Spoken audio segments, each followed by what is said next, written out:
La prostituée, ça a pour symbole, premièrement, et c'est très étrange quand même, un système religieux. Pourquoi? Parce que le système religieux commence avec la création de Babylone. Construire une tour qui monte jusqu'au ciel. Qui veut monter au ciel? Qui veut atteindre les dimensions célestes? Je vais vous dire, sur terre, tout simplement, la religion. La religion. Nous n'essayons pas d'atteindre le ciel, mes amis. Écoutez-moi, faites bien attention à ce que je vous dis. N'essayez jamais d'atteindre le ciel. C'est pas votre travail, c'est pas votre but. C'est pas le but de votre vie d'atteindre le ciel. Je vais vous dire pourquoi. Parce que dans le Mashiach Yeshua, nous sommes déjà au ciel avec lui. Nous sommes assis avec lui dans les lieux célestes. Nous n'essayons même pas d'atteindre le ciel. Pourquoi nous essayerions? De toute façon, nous ne pourrions jamais y arriver. C'est impossible. Mais Dieu nous a pris, nous a mis dans le Messie et il nous assoit avec lui dans les lieux célestes. C'est pourquoi nous n'avons pas besoin d'essayer d'atteindre le ciel. Qui essaye d'atteindre le ciel? Nous le voyons avec Babylone. Bâtissons-nous une tour et donnons-nous un nom. Alors en français, c'est très amusant parce que ça ne fonctionne pas en anglais, hein, fonctionne pas. Mais en français, c'est très amusant parce que donnons-nous un nom. Si vous prenez chaque lettre du mot français, c'est Nouvel Ordre Mondial. Nouvel Ordre Mondial. Donnons-nous un nom. C'est amusant ça quand même, hein. Alors un jour, j'ai dit ça à quelqu'un, mais il me dit non, ça c'est en français, pas en anglais. Mais d'accord, je ne suis quand même pas au point de pas comprendre ça. Mais reconnaissons quand même que c'est quand même surprenant et que c'est quand même pas totalement faux. Donnons-nous un nom. Bâtissons-nous une religion mondiale. D'ailleurs, si vous regardez ce qui s'est passé il y a quelques mois, peut-être un an, peut-être un peu moins, je ne sais pas, le rassemblement des religions pour n'en faire qu'une seule, dont une s'appelle le Chrislam, mélange de christianisme et d'islam. Le Chrislam, mais plus fort encore. Mes amis, écoutez, c'est terrible. Le pouvoir de Babylone, c'est un pouvoir fondamentalement religieux. Et puis, ce sera un pouvoir politique, financier. C'est les deux systèmes fondamentaux. On commence par le pouvoir religieux. Pourquoi un pouvoir religieux? Je vais vous dire pourquoi. Parce que l'humanité, qu'il le veuille ou non, ne peut pas se passer du divin. Et ils le savent parfaitement. Je crois, je ne l'affirme pas. Je crois que c'est Lénine, mais je ne suis pas certain, qui avait dit « Nous allons faire un monde sans Dieu. On va vous montrer ce que c'est qu'un paradis. » Si c'est lui qui l'a dit, peut-être ou pas, mais qu'importe, celui qui a dit ça, c'est complètement gouré. On voit ce que ça donne un monde sans Dieu. Donc, nous avons cette Babylone, si vous voulez, qui a un premier but, c'est un but religieux. Et regardez ce qui s'est produit. Si vous avez vu ça à la télévision, ça vaut la peine de regarder. Vous aviez le pape François. Vous aviez le grand rabbin, le cardinal je ne sais qui, je ne sais quoi. Vous aviez des bouddhistes, des hindouistes, de tout. Toutes les religions, le grand imam. Tout était mélangé dans le même endroit, dans la même pièce, soi-disant que nous avons tous le même Dieu. Ah ben non, on n'a pas tous le même Dieu, je suis désolé. Le Dieu que je sers, c'est pas le Dieu, c'est pas leur Dieu, c'est pas la même chose. Mais on essaie de faire un amalgame. Pourquoi? À votre avis, pourquoi? Pourquoi essaye-t-il de faire l'amalgame de toutes les religions? Vous savez pourquoi? C'est pour faire disparaître, écoutez bien ceci, c'est pour faire disparaître le nom de Babylone. Parce que Babylone, c'est la confusion. Mais si on arrive à se réunir, il n'y a plus de confusion. Si tout le monde pense le même, il n'y a plus de confusion. Donc Babylone va disparaître. Est-ce que vous me comprenez? Donc on va produire quelque chose de nouveau. Et cette religion mondiale, où tout le monde essaie de dire tout le monde il est gentil, tout le monde il est beau, et on est tous copains, hein, on va tous s'unir, on va faire une grande ratatouille avec un peu de christianisme, un peu d'islam, un peu de bouddhisme, etc. Et on va essayer de rebâtir l'unité qui nous a été prise dès le départ. Et aujourd'hui, c'est rebâtir par la religion et ce rassemblement de toutes les religions un système religieux qui va faire disparaître le nom de Babylone pour pouvoir s'élever au-dessus. Et c'est la raison pour laquelle il va falloir que tout ça s'écroule. Ça doit s'écrouler. Ça ne peut pas continuer. Lorsque nous voyons l'histoire de Babylone dès son départ, j'ai donné un très beau cours là-dessus il y a quelques mois, peut-être une année, je ne sais pas. Vous pouvez réécouter vraiment ce cours, il est très très important, où j'explique toute cette création de Babylone. Eh bien mes amis, je crois qu'aujourd'hui on est confronté à cette grande Babylone qui est en train d'unir ce qui était divisé, c'est-à-dire la religion, en faisant toutes sortes de compromis avec toutes sortes de gens. Et c'est le pouvoir religieux de Babylone. Le deuxième pouvoir de Babylone, qui fonctionne en même temps d'ailleurs, c'est le pouvoir politique financier. Babylone, c'est un système politique terrible. Babylone, c'est un système qui est à cheval sur la bête. Il tient la bête comme si cette prostituée qui est reine dominait la bête sur qui elle est. Celui qui monte une bête, quand on monte un cheval, n'importe, un âne, un mulet, n'importe, celui qui monte domine sur la bête. Et vous allez voir que quelque chose va se produire. Et le pouvoir de cette bête, de cette fusion de la prostituée et de la bête, va produire un code dont nous avons longuement parlé, et qui est le code financier de ce monde d'aujourd'hui. C'est pourquoi je crois que dans Babylone, dans la bête, il y a un mystère pour le monde. Un mystère pour le monde, mais que les dirigeants suprêmes financiers, eux, connaissent très bien de quoi il s'agit. Vous avez vu à Davos la fiche de Davos, elle est très simple en finalité, c'est un truc extrêmement simple.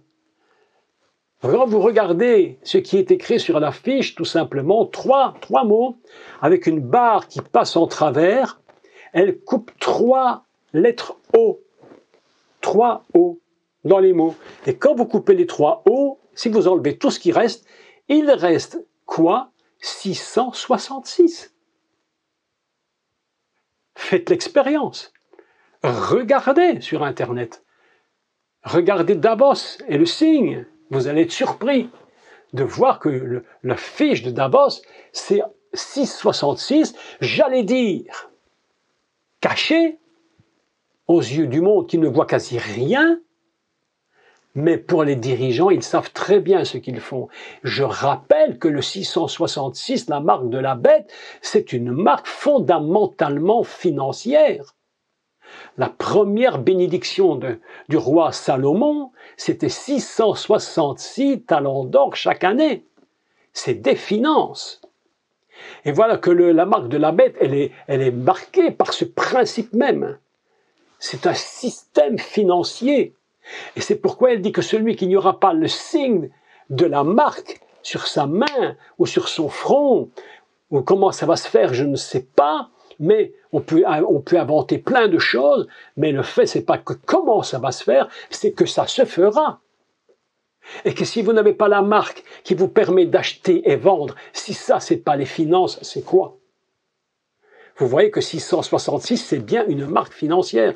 C'est le pouvoir mondial. Et si vous n'avez pas cette marque-là qui vous savez, 666, vous savez ce que je crois? Je crois que c'est une clé qui va ouvrir, pour ceux qui la possèdent, les finances. Et si tu n'as pas cette clé sur ton front ou sur ta main droite, eh bien, tu ne pourras plus acheter ni vendre. C'est-à-dire que ton système de vie va s'écrouler. C'est ça, Babylone. Babylone la Grande, Babel Hagadola, Babel Hagadola, la grande prostituée. Vous voyez qu'on est passé d'un niveau à un autre niveau. Aujourd'hui, je pense qu'on arrive à un summum. L'humanité est arrivée à un summum d'abomination. Je crois qu'on n'a même pas imaginé. Je crois, j'ai un ami qui me téléphonait de temps en temps, il me dit, tu sais, je crois que si on disait aux gens, publiquement à la TV, ce qui se passe aujourd'hui dans le monde, ce serait tellement au-delà de toute imagination, de toute horreur, je ne sais même pas si les gens pourraient croire ces choses. Je ne sais pas si vous êtes d'accord avec moi. Mais le monde a atteint un niveau de débauche, de cruauté et de violence qui dépasse toute limite. Et tout ça pourquoi? Pour de l'argent. Et que font-ils lorsqu'ils vendent des âmes? Voilà le World Economic Forum. Si vous regardez dans le chat là, Alain qui envoie ça, tu as bien fait de l'envoyer, World Economic Forum, si vous regardez les hauts, le cercle passe dans les ronds, et vous voyez que si vous supprimez tout, ben, il vous reste 666. Vous l'avez regardé, c'est incroyable. C'est inimaginable. Qu'est-ce que ça veut dire? Aujourd'hui, le système mondial est arrivé à un point de finance. On est prêt à vendre des âmes, à tuer, à sacrifier des enfants, à faire des abominations telles. Tout ça pourquoi? Pour l'argent. Pour l'argent. Les finances. On est au bord de l'écroulement. Mais voilà que je lis ceci. Écoutez. Alors nous continuons un peu la lecture et j'ai vu cette femme ivre. Cette femme était ivre. Est une reine alcoolique. Une alcoolique qui ne sait même plus où elle en est. Elle peut se mettre nue sur la bête, elle peut montrer sa nudité sans complexe, elle n'a plus rien, elle se prostitue, elle se donne au plaisir de tous ceux qui viennent la voir. Elle est ivre, mais elle est ivre d'une chose horrible, c'est que c'est une meurtrière. Le système dans lequel nous sommes, mes amis, je sais que c'est terrible à dire, c'est un système meurtrier. Elle était ivre du sang des saints et du sang des témoins de Yeshua. Le massacre. Elle est prête à tuer. Elle tue. Elle tue. Aujourd'hui, j'entends parfois, vous savez ce que je pense, mes amis, j'entends parfois ces personnes qui disent « Non, mais Dieu ne permettra pas ça pour son Église. » Ah bon, qu'est-ce que tu en sais? Il parle des témoins de Yeshua, ivres du sang des témoins de Yeshua. Tu crois que Dieu ne permettra pas? Allez dans les pays musulmans, allez dans les pays, et vous verrez si ces gens ne sont pas martyrisés, si ces gens ne sont pas décapités pour le nom du Seigneur. Allez-y, regardez. Qu'est-ce qui produit cela? C'est cette reine. Elle est tellement heureuse de ce qui se passe qu'elle boit le sang de ceux qu'on a tués. À chaque fois qu'on torture un chrétien, qu'on le massacre, qu'on le décapite, à chaque fois, sans exception aucune, elle est présente. L'esprit du diable est présent et il se nourrit du sang et jusqu'à en perdre la raison. Vous croyez que c'est seulement dans les pays musulmans et autres? Vous croyez que c'est seulement en Corée du Nord? Mes amis, je sais et j'ai entendu des choses incroyables qui se passent en France, et évidemment probablement en Belgique, où des hommes très importants se rassemblent. Et lorsqu'ils se rassemblent, ils doivent donner leur sang. Je ne sais pas si vous étiez au courant, mais ces choses sont vraies en plus. Mais croyez-moi, la prostituée est présente. Elle se nourrit. elles s'abreuvent, elles s'enivrent jusqu'à en perdre la raison du sang des saints et des témoins de Yeshua. Voilà la vérité. Voilà dans quoi nous vivons. Alors on ne s'étonne plus qu'il y ait une voix qui vient du ciel et qui crie, qui hurle. Sortez du milieu d'elle! Ne participez pas! Ne participez pas! Faites attention, ne participez pas. Et le texte est fantastique parce que au verset 8, il dit « Je vis cette femme ivre du sang des saints et des témoins de Yeshua. » Et l'apôtre dit « Et en la voyant, je fus saisi d'un grand étonnement. » C'était tellement fort, tellement impressionnant que l'apôtre en est étonné. Il se dit « Mais qu'est-ce que c'est que cette histoire? Mais qu'est-ce que c'est que cela ?» Et l'ange me dit, écoutez, c'est extraordinaire. L'ange me dit, pourquoi t'étonnes-tu? Je te dirai le mystère de la femme et de la bête qui la porte, qui a 7 têtes et 10 cornes. Vous comprenez les codes qui sont cachés derrière. Alors je n'essaye pas de savoir, moi personnellement, ce qui m'intéresse, ce n'est pas tellement de savoir est-ce que c'est qui sont ces rois, qui sont non. J'essaie de comprendre le texte avec le code. C'est ce qui m'intéresse le plus. Pourquoi je dis ça? Parce que vous savez pourquoi je dis cela? Parce que je ne sais pas si vous avez lu. Je pense c'est un bon livre, en fait, un bon livre. Mais je pense qu'il y a une erreur qui s'est glissée à l'époque. C'était involontaire et je le crois vraiment. C'est une erreur d'écriture à cause d'une incompréhension du code. Ça s'appelle L'agonie de notre vieille planète. Je ne sais pas si vous avez lu ce livre, c'était très très très connu, très répandu, c'était diffusé par millions sur la Terre. Et à un moment donné, il dit que les 10 rois, c'est l'Europe, c'est les nations d'Europe. Alors, bon, il avait donné les 10 nations. Mais aujourd'hui, on a déjà dépassé les 10 nations, on est plus de 20, peut-être 27, je ne sais. Donc on voit que là, il y a une erreur. Donc c'est bien plus que des nations, c'est le code qui veut représenter le divin. Il explique, elle dit, la bête que tu as vue était, elle n'est plus.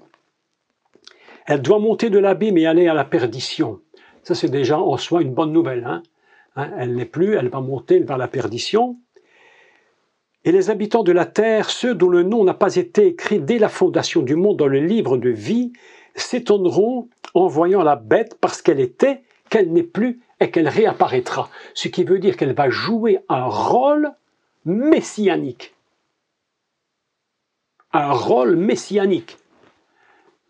Alors je ne sais pas si tous nous allons voir ces choses, néanmoins elle va disparaître, elle va réapparaître.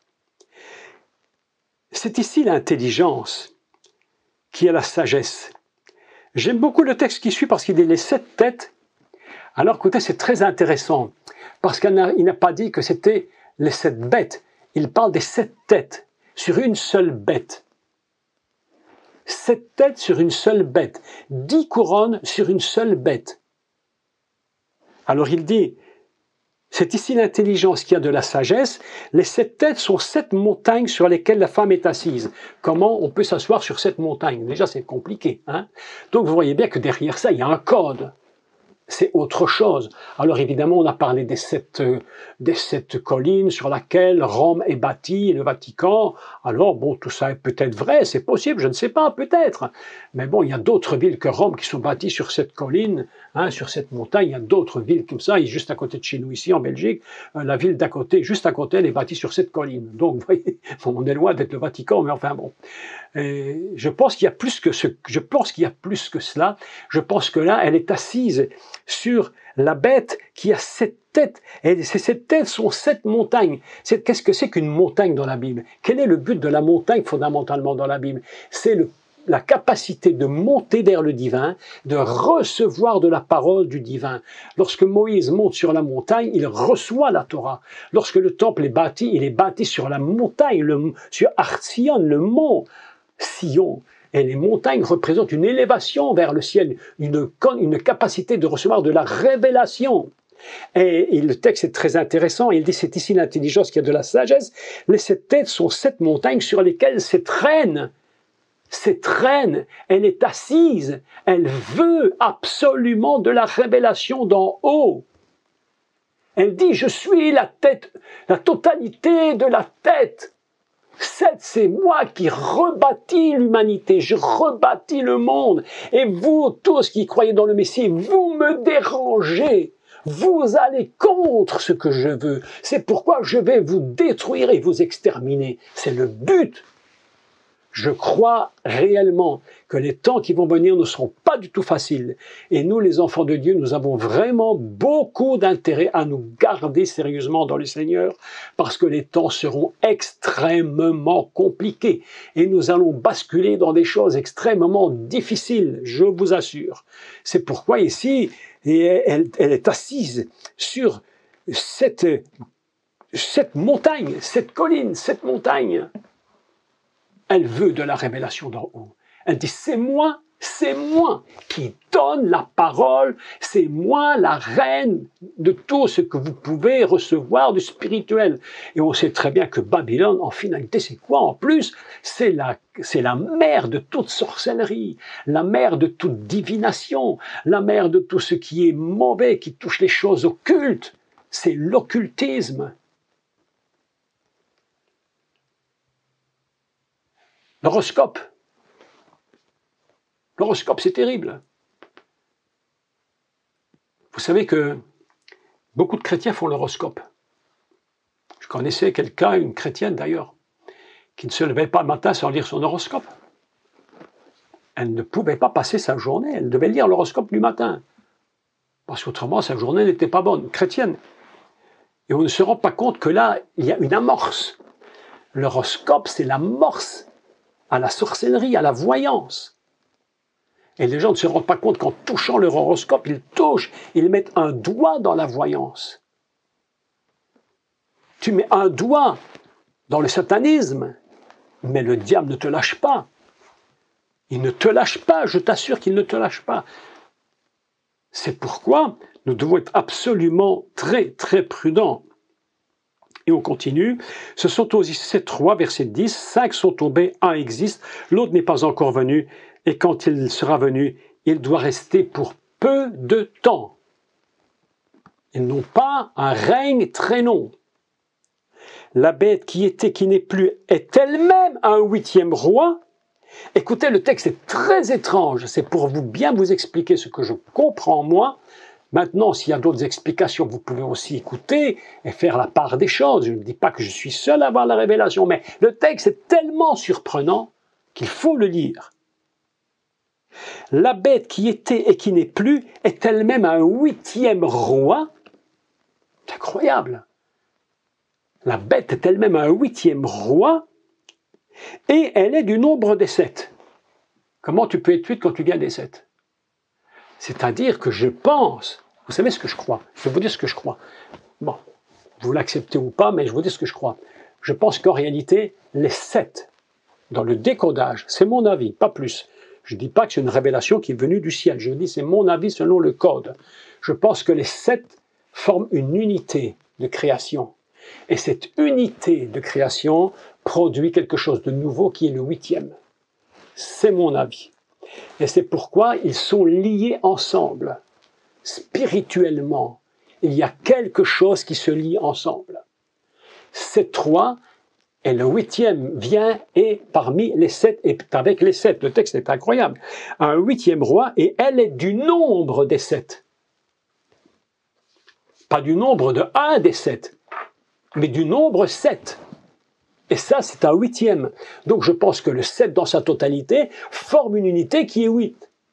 C'est pourquoi je vous disais tout à l'heure que nous avons actuellement sur cette terre des gens qui s'imaginent qu'ils vont rebâtir le monde et faire le grand reset en se disant nous sommes tellement puissants que nous sommes capables de produire de l'éternité. Et nous allons vivre éternellement. Mais je ne sais pas si vous vous rendez compte de ce qui est en train de se produire.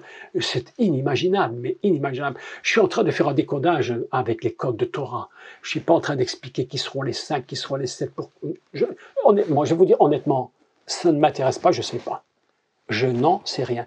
Et je ne veux pas faire de suppositions concernant un tel et ceci, tel président, c'est cela. Je ne sais pas. Néanmoins, le code est très clair. 7, et de ces 7, des 7, il y en a un 8e qui fait partie des 7, qui est dans les 7. C'est-à-dire que c'est une unité. En mathématiques modernes, je ne sais pas si vous vous souvenez quand vous étiez à l'école, au début on enseignait les mathématiques modernes, on faisait des ensembles. Vous vous souvenez des ensembles? Qui avait fait les mathématiques modernes? Vous aviez fait ça à l'école quand vous étiez jeune? Oui, vous en avez fait un peu? Enfin, moi, je faisais ça, puis ça m'embêtait énormément. Au début, c'était assez amusant. Après, ça commençait à devenir vraiment pénible. Je n'aimais pas trop ça, mais on nous apprenait ce on appelait les ensembles. Et nous avions un cercle unique. À l'intérieur, il y avait des cercles. On parlait des cercles qui étaient dans le cercle et que la totalité du cercle principal contenait les autres 7. En finalité, qu'est-ce qu'ils ont découvert? Absolument rien du tout. Ils n'ont fait que, ou plutôt oui, ils ont fait que découvrir ce que la Torah nous enseigne. Tout simplement. L'unité totale qui contient tout le reste. Ce n'est que ça les mathématiques modernes. Et en fait, nous avons le cas ici. Et elle va à la perdition. Les 10 cornes que tu as vues sont 10 rois, 10 têtes puissantes, une unité qui représente le divin, qui n'ont pas encore reçu de royaume. C'est surprenant, hein? Comment 10 rois? Comment peut-on les appeler rois s'ils n'ont pas encore des royaumes à diriger? Voilà une question. Voilà toutes les questions qu'il faut se poser. Pourquoi y a-t-il des rois s'ils n'ont pas de royaume? Si tu n'as pas de royaume, tu n'es pas roi. Tu n'es roi que si tu as des royaumes. Donc il y a quelque chose qui est prévu derrière, qui n'est pas encore en place, mais qui se met en place. Écoutez, ce sont 10 rois qui n'ont pas reçu de royaume, mais qui se reçoivent autorité comme roi, écoutez, pendant 1 heure. Ah bon? Ça m'étonnerait beaucoup qu'aujourd'hui, vous fassiez des élections et que vous dites à quelqu'un, vous allez être à la tête du pays pendant 1 heure, ou même un jour, et après tu t'en vas. C'est très étonnant. Vous voyez que dans ce texte-là, je crois très sincèrement qu'il y a un code. Il va se produire quelque chose au niveau du divin, ils ne pourront pas subsister. Ils prendront du pouvoir, mais ne subsisteront pas. Ils ont un même dessein, et ils donnent leur puissance et leur autorité à la bête. C'est une fusion de l'esprit de démon, de Satan lui-même, avec une dimension politique inimaginable. Ce texte est incroyable. Ils combattront contre l'agneau, et l'agneau les vaincra. Alors c'est très intéressant ce texte parce que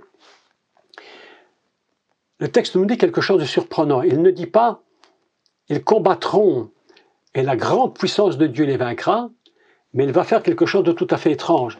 Ils sont d'une grandeur et d'une puissance terrestre incroyable comparés à un agneau qui est faible. Mais voilà que c'est ce qui est faible qui gagne. Ce qui paraît faible et ce qui est, en tant qu'image, faiblesse, est en réalité extrêmement puissant. Et il dit, ils combattront contre l'agneau et l'agneau les vaincra. Parce qu'il est le Seigneur des seigneurs et le roi des rois.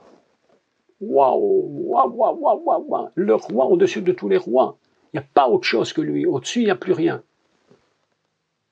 Et les appelés, les élus et les fidèles qui sont avec lui, ils les vaincront aussi. Là, il y a sûrement une explication très particulière. Je ne vais pas la donner parce que je ne l'ai pas totalement saisie. Donc je ne m'embrouille pas dans ce que je n'ai pas compris totalement et dans ce qui n'est pas totalement certain dans ma tête. Donc je passe sur ce texte et quand j'aurai une révélation, une connaissance plus grande, je vous en parlerai. D'accord? Je suis quand même prudent pour ne pas dire n'importe quoi. Il me dit, écoutez, c'est incroyable, écoutez, c'est fantastique.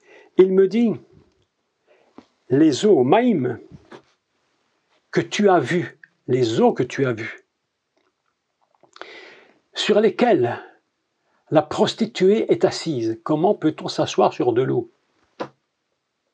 Mais voilà qu'il dit, ces eaux que tu as vues, sur lesquelles la prostituée est assise, ce sont des peuples, des foules, des nations et des langues. Autrement dit, elle a pouvoir sur tout ce qui est ici-bas. Et vous avez vu que l'eau C'est quelque chose de terrible. Vous avez vu en France ce qui s'est produit. Quand l'eau déborde, c'est une catastrophe. Lorsqu'il y a un tsunami, catastrophe, la mer peut se déchaîner, elle peut être calme. Et les nations sont dans un tourbillon qu'on ne peut plus du tout gérer. Vous savez qu'aujourd'hui, plus personne au monde, ça n'existe pas, un chef d'État n'est capable de gérer ce monde. C'est impossible. Les eaux sont des eaux tempétueuses. De temps en temps, on a l'impression que ça se calme, mais tout à coup, voilà que l'eau se remet à faire des tsunamis incroyables sur cette terre. Mais écoutez, la suite, elle est incroyable. Et je vais terminer avec ça. Écoutez, la suite, elle est fantastique. Je vais vous donner mon interprétation du texte, d'accord? C'est mon interprétation. Il y a peut-être d'autres choses à dire, probablement, mais je vais vous dire selon ce que moi je comprends. Il y a donc un pouvoir Babylone qui est un pouvoir financier terrible, un pouvoir religieux qui est terrible. Mais il y a une chose que Satan ne supporte pas. Je vais vous dire ce que c'est. Il ne supporte pas d'être en dessous de quelqu'un. Il faut toujours qu'il domine sur les choses, sur les gens et les systèmes. Et là se produit quelque chose d'assez incroyable. Les 10 cornes que tu as vues, donc écoutez bien le texte, c'est fantastique. 10 cornes que tu as vues, elles sont la puissance, le reflet de la puissance. Elles croient représenter le divin. Elles croient, et là elles ont un niveau extrêmement élevé. C'est des cornes, la keren, c'est la force. C'est la force, c'est de la gloire, c'est de la force. Écoutez ce qu'il dit. Les 10 cornes que tu as vues, et la bête, c'est incroyable. Parce que la bête, elle a 10 cornes et 7 têtes. Et ici, il fait des différences. Les 10 cornes et la bête que tu as vue haïront la prostituée. Babylone, celle qui a mis le monde dans un état qu'on ne peut même pas imaginer. Ils haïront la prostituée. Mais comment ça se fait? Que se passe-t-il? La dépouilleront, la mettront à nu, mangeront ses chairs, et la consumeront par le feu. Ce qui restera sera mis au feu. Vous savez ce que je crois? Encore une fois, je vous dis, c'est mon interprétation. D'accord? On est d'accord là-dessus, hein?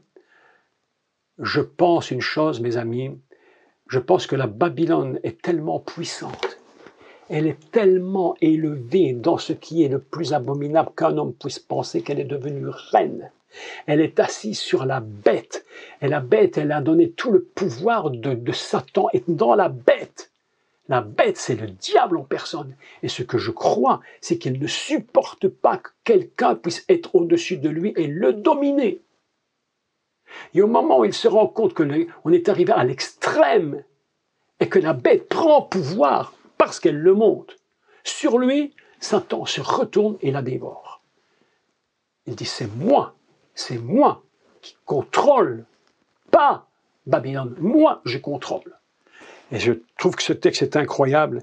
Les 10 cornes que tu as vues et la bête haïront la prostituée, ils la dépouilleront et la mettront à nu, mangeront ses chairs et la consumeront par le feu, il ne restera rien de Babylone. Car Dieu, et là je crois qu'il y a une chose fantastique comme texte, car Dieu a mis dans leur cœur d'exécuter son dessein et d'exécuter un même dessein et de donner leur royauté à la bête jusqu'à ce que les paroles de Dieu soient accomplies. Je pense qu'ils vont s'autodétruire. Ils vont faire une autodestruction. Et ce n'est pas la première fois qu'on assiste à ce genre de choses dans la Bible où ceux qui étaient ennemis sont devenus des ennemis et ils se sont détruits eux-mêmes. Et nous avons ici une image incroyable de la bête qui va se retourner, c'est-à-dire Satan se retourne contre le système parce qu'il se rend compte que le système va finir par prendre pouvoir plus que lui-même et ce qu'il veut lui, c'est être Dieu. Et c'est une interprétation. Je ne dis pas que c'est la seule, mais c'est une de mes interprétations, sans plus. Donc, voilà ce que je dis. Et la femme que tu as vue, C'est la grande ville qui a la royauté sur les rois de la terre. Là, il y aurait eu énormément à dire, mais je pense qu'aujourd'hui, il faudra encore bien réfléchir sur tout ce texte-là. Et je voulais donc aujourd'hui vous parler un peu de ce chapitre 17. Et si vous relisez le chapitre 18, mais je ne vais pas le faire maintenant, c'est trop long, il parle de la terre, il dit que Babylone, en une heure, va s'écrouler. Elle va disparaître, ce sera terminé. Et tout ce qu'il faisait, tout le commerce qu'il faisait, ce n'est qu'un commerce d'argent, un commerce d'âmes, même des âmes, c'est absolument incroyable, un commerce d'âmes. Il dit au verset 13 du chapitre 18, et je vais clôturer, donc des objets en bois, en airain, en fer, en marbre, de cinnamome, d'aromates, de parfums, de myrrhe, d'encens, de vin, d'huile, de farine, de blé, de bœufs, de brebis, de chars, de chevaux, de corps d'âmes, de corps et d'âmes, d'hommes, de corps et des âmes. Vous imaginez? C'est pourquoi aujourd'hui, je pense qu'on est arrivé à un point où les temps sont si compliqués, si dangereux. Nous devons nous tenir dans le Seigneur, parce que nous ne savons pas demain exactement le timing de Dieu. Nous évaluons les choses progressivement, mais nous ne connaissons pas le timing. Et comme nous ne connaissons pas le timing, nous sommes obligés d'être extrêmement prudents. Parce que si nous ne sommes pas prudents, lorsque ces choses vont apparaître de plus en plus violentes, je pense que les croyants, les chrétiens, les enfants de Dieu, qui se disent enfants de Dieu, ne sont pas prêts. Dans ces temps, ne pourront jamais tenir. C'est impossible. Ils vont s'écrouler. C'est pourquoi, s'il y a vraiment un texte que nous devons utiliser pour clôturer ce cours, c'était « sortez du milieu d'elle ». Fuyez, sortez. Ayez du discernement. Fuyez. Ne participez en aucun cas à ces péchés. Ne participez pas. Ne donnez pas à cet esprit de la grande prostituée de se nourrir de vous. Ne donnez pas à Satan la capacité de se nourrir de vous, parce que vous n'êtes pas prudent et que vous faites des choses qu'il ne faut pas faire. C'est pourquoi le cri du ciel vient et il dit « Sortez du milieu d'elle, ne restez pas là, fuyez, ne participez pas à ces péchés, afin que les fléaux qui vont venir sur elle ne vous frappent pas vous. »